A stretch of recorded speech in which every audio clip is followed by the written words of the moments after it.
Wait for it, and now! It wasn't planned, it wasn't intentional, but my god, it was wonderful to see. This peppered Cory is 30 seconds old, and you just witnessed how he hatched from his egg.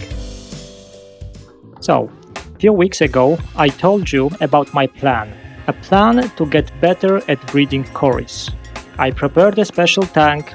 I made a big speech about how I don't like empty tanks just for breeding and so on and so on. I tried to make these Corys as comfortable as possible. I gave them everything they need. But nothing happened. They were breeding like crazy in my other tank. I saw at least 4 or 5 separate breeding sessions. But now, nothing. It's like they are mocking me. Are you? Are you doing this on purpose? But this video is not going to be about those guys. Because what you don't know is that I also have a quarantine tank. It's ugly, it's almost empty, it has no substrate. It has only the essentials and nothing else. And recently I put some new Corys into it. It's not like they were sick, but I wanted to quarantine them before I moved them into my community tank. And few days later, guess what? They started to breed for me. Just like that. There was absolutely no effort on my side for this to happen. Breeding. Just like that. You heard that? But coming back to these guys, I made no effort, but I might have triggered them anyways by accident. A day before they started to breed, I made a water change, quite a big one and with slightly cooler water.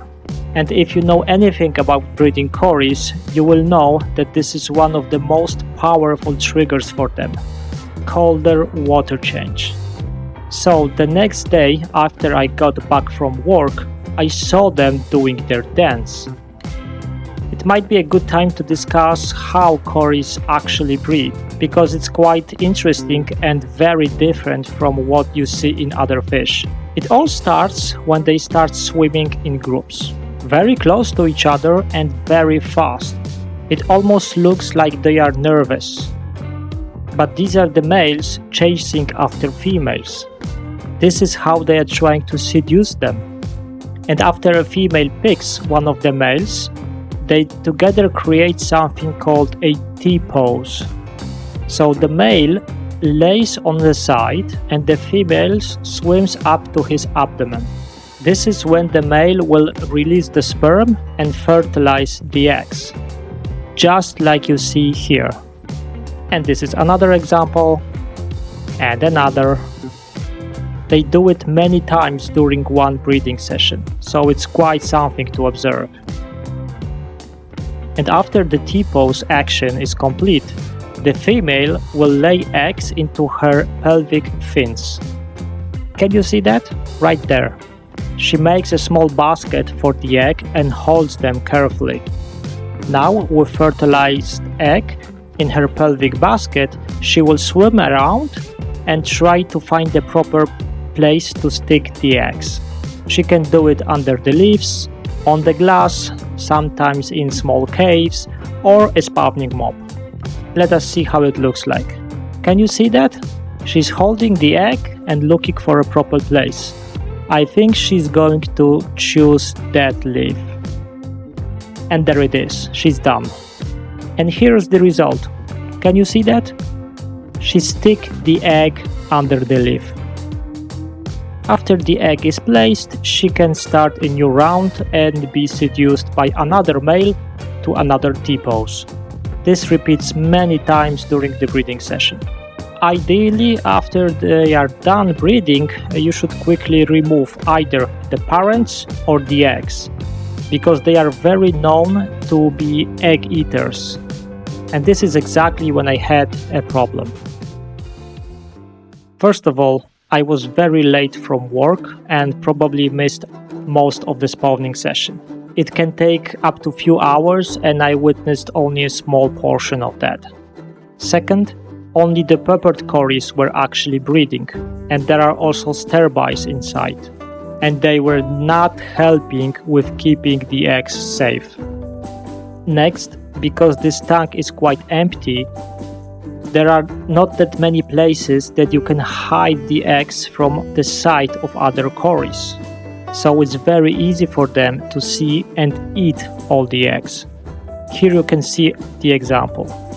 This female places 2 eggs and they are gone almost immediately. Did you see that? Let me go slowly over this. Take a closer look. See that? Those are 2 eggs. And this is when she eats them. It was like a few seconds later. I had no chance to react. So the breeding session was going on. I had very little time to react. So what did I do to increase my chances? I placed this breeding mob inside. Remember my recent video about how to make one? I will link the video on how to make a breeding mob in the description. But anyways, it was very lucky that I did that because it worked. You can see one of the eggs right there. It worked just perfectly. And it's a good thing because removing the eggs from the mob is much easier than, for example, from the plants. So all I could do now is to observe and remove the eggs as soon as they were placed in the tank. At this time, my target was just to have at least 1 Cory catfish born from this breeding session. That's it. Okay, but how do we remove those eggs? Well, Cory eggs are quite hard and very sticky. So the best way to move them is just to use your fingers. Just very slowly and carefully roll the eggs from the plants just like that. See? I have 1 egg on my finger right there. And there's another one. It works exactly the same with the eggs on the glass or breeding mob. And once I removed each egg from the tank, I place it in the separate container. Cory eggs are known to be very susceptible to fungus. So we will try to fight it off. First thing you can do, don't put them all very close to each other.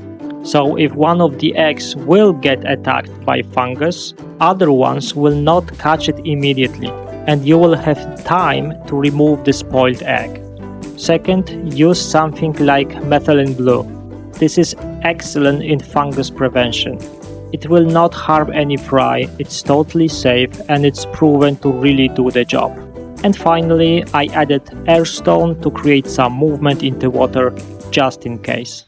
And the last thing to do was to hang this container in the same tank. This keeps the temperature very stable, because in the small container like this, temperature changes can be very, very quick. So those Corys are very young.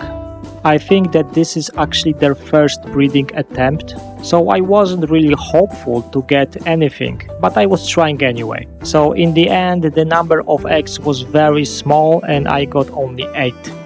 But considering all the factors, I was still okay with that. And after 2 days, I saw few eggs that didn't go white, and they seemed to be developing just fine. And later, I was actually starting to see some movement, until this happened. Against everything, few little Corys actually hatched for me, and they are doing just fine. Now they are 2 days old and learning to swim. I counted 6 that are alive and doing fine, and I will do everything to keep them safe. Getting small Cory fry is one thing, but raising them to adult size is another. And I really hope that I will be able to cover this in another video. But if you like this one, please hit the like button, it really helps me out. And for now, thank you very much for watching, and as always, see you in the next one.